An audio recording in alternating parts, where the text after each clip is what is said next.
आइए शुरुआत करते हैं हमेशा की तरह अच्छे नतीजे और सस्ते शेयर। वरिंदर बताएं कौन से स्टॉक्स इस लिस्ट में आज।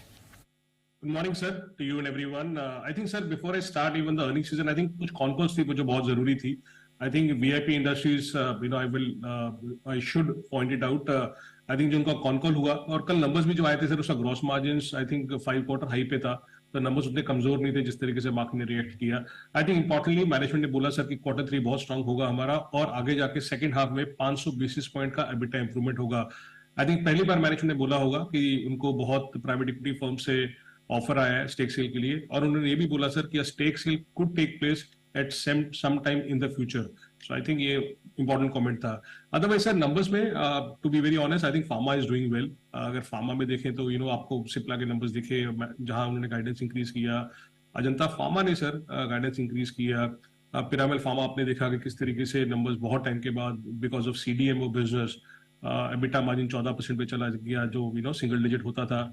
आई थिंक मैनकाइंड फार्मा के नंबर्स अच्छे आए थे बट डोमेस्टिक उतना अच्छा नहीं था, बट एक्सपोर्ट्स में बहुत अच्छा किया उन्होंने. अगर मैं स्टॉक्स की बात करूं, जैसे आपने बोला कि कौन से नंबर्स है सर, आई थिंक मैनकाइंड अभी भी अच्छा नंबर है सर. डोमेस्टिक जैसे मैंने बोला जो 93% है वो उतना ग्रो नहीं किया था, 7.5% वाई ग्रोथ था और क्वार्टर क्वार्टर 4.5% था. बट इंटरनेशनल बिजनेस छोटा है but it was up nearly 160%, जिसके कारण उनका नंबर अच्छा आया. मार्जिन 25% पे वापस आ गया सर, ग्रॉस मार्जिन 70% पे है.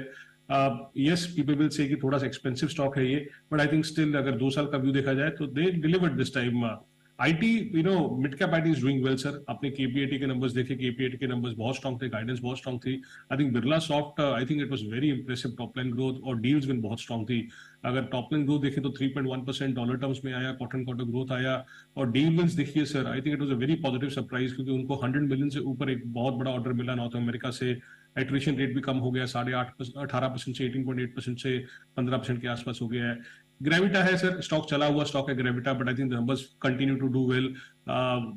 Will not say very very expensive बट ठीक है सर स्टॉक ये. But if you see the consistency of the numbers you have to give away to them. Gross margin 20% पे है, एबिटा मार्जिन 8.5% है, sales growth 22% हुआ, एबिटा ग्रोथ 24% हुआ. जो उनका मेजर बिजनेस है लेड सेल सेगमेंट देखेंगे आप तो उसमें आपने देखा कि हमें 750 करोड़ का टर्नओवर कर दिया जो ऑलमोस्ट 600 करोड़ का क्वार्टर क्वार्टर होता था. पीबीआईटी मार्जिन थोड़े से सेम है, 7% के आसपास हैं जो 8% होते थे. But I think still I will say Gravita has been performing well. तो कोई तोड़ फोड़ नंबर नहीं आया sir. I think Birlasoft, Gravita और pharma has done well in terms of if you looking at the numbers. शराब बढ़िया हूँ वैसा नहीं. आइए कौन से रिजल्ट्स ऐसे हैं जो अच्छे तो है लेकिन वैल्यूएशंस महंगे हैं. 5 स्टार सर. आई थिंक महंगा है, महंगा रहेगा. I think they were very solid. I think जिस तरीके से कुछ एनबीएफसी काम कर रही है, आप सोचिए ना सर, एसेट्स अंडर मैनेजमेंट का ग्रोथ 44% हुआ. मैनेजमेंट ने गाइड किया था कि 35 to 40% होगा. एनआई ग्रोथ 34% था. तो बहुत स्ट्रॉन्ग था सर. नेम्स नीचे आए थोड़े से, but I think management is still positive going ahead. But I think 44% का एयूएम ग्रोथ होना कोई छोटी बात नहीं है सर. सो 5 स्टार बिजनेस क्लियरली अच्छे थे. मदरसन सुमी वायरिंग सर, बहुत टाइम के बाद हमने देखा. आई थिंक जो एबिटा मार्जिन थे ये 5 क्वार्टर हाई आए, बहुत टाइम के बाद हमने अच्छा नंबर देखा मदरसन सुमी वायरिंग से. थोड़ा महंगा स्टॉक है सर ये. सेल्स 15% ऊपर थी बट आप देखिए एबिटा 37% ऊपर था. मार्जिन जो 10% थे 12% आ चुके हैं. बट अभी भी लोगों को कंसर्न है सर कि आगे जाके इंटरनेशनल मार्केट्स में क्या होगा क्या नहीं होगा. So I think that is a call people are taking about. One stock I think sir which जब मैं बात करता हूँ तो लोगों से बहुत बुलिश थे जहां नंबर्स आए हैं. बालू forge, yes numbers were good. I think वो कैपेसिटी जो क्रिएट कर रहे थे, जो लोग इस कंपनी को ट्रैक कर रहे हैं, मालूम है कि हाँ भी उनके नंबर्स अच्छे आएंगे. अच्छे नंबर्स आए हैं सर उनके. No doubt gross profit margin 33% है. सेल्स डबल हो चुकी है, डबल से ज्यादा हो चुकी है. एबिटा जो 4 करोड़ का होता था 30 करोड़ हो चुका है. बट सर थोड़ा सा देख के, because this is very very expensive stock. क्योंकि अगर मैं देखूं तो I think this is double the valuations of Bharat Forge, nearly 5 times the valuation of MM Forging, nearly 3 times the valuation of RK Forging. So I really don't understand. So low liquidity stock, यहाँ पे float नहीं है. तो but numbers अच्छे आए थे, but valuation wise I'm थोड़ा सा skeptical. ओके, आइए अब फोकस करते हैं थोड़े कमजोर नतीजे पर. जो नतीजे कमजोर हैं और वैल्यूएशंस भी जिनके महंगे वो बताएं.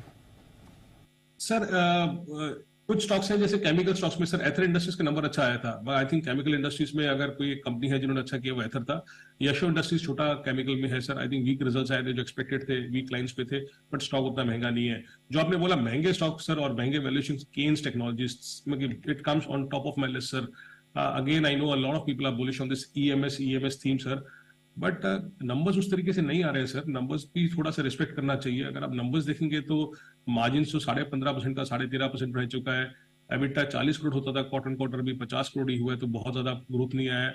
और more importantly if you have to look at the cash flow sir, if you look at the cash flow statement for last 6 months, they are still making negative cash flows for the last 6 months, you know, even versus Y. So जहां पे cash flows ही नहीं आ रहे sir, मुझे नहीं समझ आता sir. I could be अनपढ़ in this कि यार इनको वैल्यूएशन इतना 100 टाइम का क्यों मिलता है, क्योंकि we keep on talking about DMart and all, you know, or you know other stocks की महंगे, but उनका नंबर आता है, कैश फ्लो आता है, सब कुछ आता है। I am not justifying that, but I'm saying in some of these businesses which could be high growth businesses, but cash flows are very very important. So Keynes clearly top of the list. Vedant Fashion also sir, जहाँ पे SSG growth negative 17.5% आया था, I think that was a big drag on the business. Again very expensive stock sir, numbers उस तरीके से नहीं आए जिस तरीके से लोग सोच रहे थे, but of course management positive है sir, and वो बोल रहे हैं कि overall business outlook पूरे साल का अच्छा है और H2 ज्यादा अच्छा रहेगा, H1 से ये रहेगा। बट महंगा स्टॉक, महंगा number, Kaynes on top of the list, followed by this Vedanta और वनेवर। Okay perfect. कोई और रिजल्ट है रडार पर? नहीं सर, बाकी आई थिंक केमिकल्स में है sir, Navin Fluorine decent set of numbers थे अभी भी, बट आउटलुक थोड़ा सा वही चैलेंजिंग है कि क्या रहेगा क्या नहीं रहेगा। एज ए सेट केमिकल्स में अगर नंबर अच्छे आए हैं सर तो वो एथर इंडस्ट्रीज के नंबर्स अच्छे आए हैं, अदरवाइज कुछ ऐसा नहीं था। हमारा राजा ठीक है, you know, they are investing still into that you know lithium ion business, margin ठीक थे, तो वो इन लाइन नंबर्स थे, कोई ऐसा नहीं था सर। परफेक्ट। तो ये है राय आपके लिए सभी रिजल्ट पर। कल सुबह आपसे फिर होगी मुलाकात। वरिंदर बहुत बहुत धन्यवाद आज ये पूरा विश्लेषण देने के लिए।